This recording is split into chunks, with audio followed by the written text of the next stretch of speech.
तुम यहाँ क्यों आई हो? वो अंकल ने बेटी कहा था इसलिए। बेटी कहा है ना, तो बेटी कहने से बेटी बन नहीं जाते। अल्लाह मेरी बेटियों को सलामत रखे।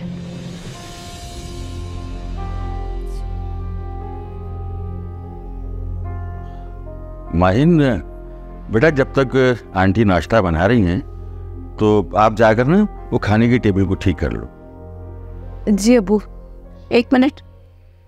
ठीक, ये अब्बू क्या है? कान खोल के मेरी बात सुन लो। जब तक यहाँ रहोगी अंकल कह सकती हो इन्हें। आइंदा मैं ये अब्बू ना सुनूं तुम्हारे मुंह से। ठीक जी आंटी, जैसे आपका हुक्म। अब जाओ।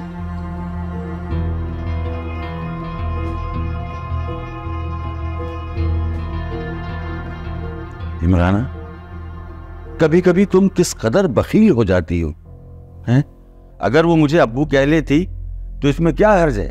देखिए, आपने हुक्म दिया कि वो यहाँ रहेगी तो मैंने मान लिया, लेकिन अब मेरी बेटियों की तरह वो आपको अब्बू कहे, ये तो मुझसे बर्दाश्त नहीं होगा। और अजान भी तो है, कितना छोटा सा आया था वो यहाँ, लेकिन अब तक आपको अंकल कहता है। वो चाहता तो वो आपको अब्बू कह सकता था, क्योंकि वो हमारा खून है। और ये लड़की, इस लड़की का तो कुछ पता ही नहीं है। वो जो हमने अजान के रिश्ते के लिए जहाँ कहा था ना, वहां से 2 बार कॉल आ चुकी है कि आज ही रिश्ता देखने के लिए आओ। अब बताएं क्या होगा? तो इसमें परेशानी की क्या बात? भाई आप समझ ही नहीं रहे। अब रिश्ता देखने जाएंगे तो डिनर कौन बनाएगा? अगर मैं चली गई तो खाना कौन बनाएगा? अगर आप बुरा ना माने तो रात का खाना मैं बना दूं। तुम्हें बेवकूफ बनाने के अलावा और भी कुछ बनाना आता है?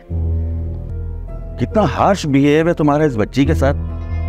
अगर वो तुम दोनों का साथ देना चाह रही है तो इसमें हर्ज ही क्या है? और मैंने कह दिया है कि आज का खाना माहीन ही बनाएगी, बस।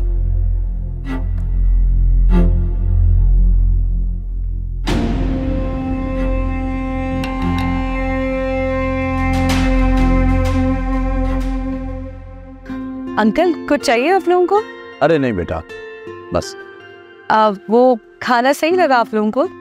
बेटा खाने की क्या बात थी, क्या बिरयानी, क्या पुलाव, क्या कबाब, मजा आ गया भाई। इतना भी कोई आला किस्म का नहीं था, नॉर्मल था टेस्ट।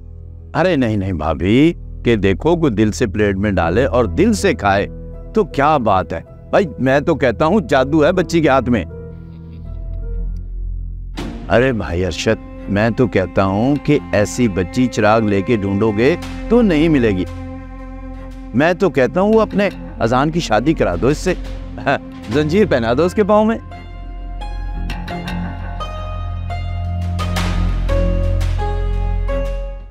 देखिए यारे मन, जुम्मा से इतवार रात 7 बजे सिर्फ ग्रीन एंटरटेनमेंट पर।